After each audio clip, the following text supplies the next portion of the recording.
Repleta de sons, luzes, música, dança e arte circense. A edição 2026 do Som e Luz apresenta o espetáculo Óbvio, que propõe contar a história da Serra Gaúcha a partir do elemento fogo, dos povos indígenas à chegada dos imigrantes, atravessando o tempo até os dias atuais. O grande diferencial dessa edição está na ampliação do número de artistas locais. Ao todo, 45 profissionais da região integram o elenco, apresentando um espetáculo que busca promover encantamento, pertencimento e reflexão. Hoje a gente olha para Caxias do Sul e vê um grande e potente caldeirão cultural, né? A gente tem gente de vários países que são agora caxienses, né?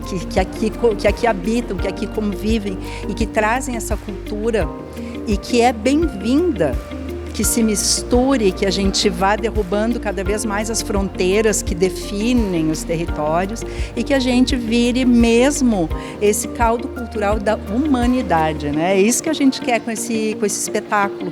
Conta a história do imigrante italiano, conta sim, ela fica como um cordão de uma coluna vertebral aqui da história, mas traz toda essa outra população que compõe essa Caxias tão contemporânea que é hoje. A realização é fruto da parceria entre o Sesc RS e a Comissão Comunitária da Festa.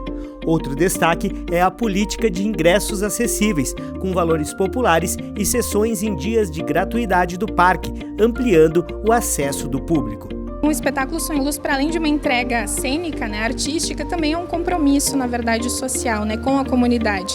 Então, o nosso intuito é entregar, por meio desses 7 espetáculos, e a grande maioria deles em dias, né, segundas e terças-feiras, onde há gratuidade de acesso ao parque, essa possibilidade de formação, né? Então, também os ingressos eles são acessíveis a partir de R$ 5,00, justamente para isso, né, para que não só o turista possa contemplar a nossa produção local, mas também a nossa comunidade. Os bilhetes podem ser adquiridos no Sesc Caxias do Sul ou pelo site que aparece na tela.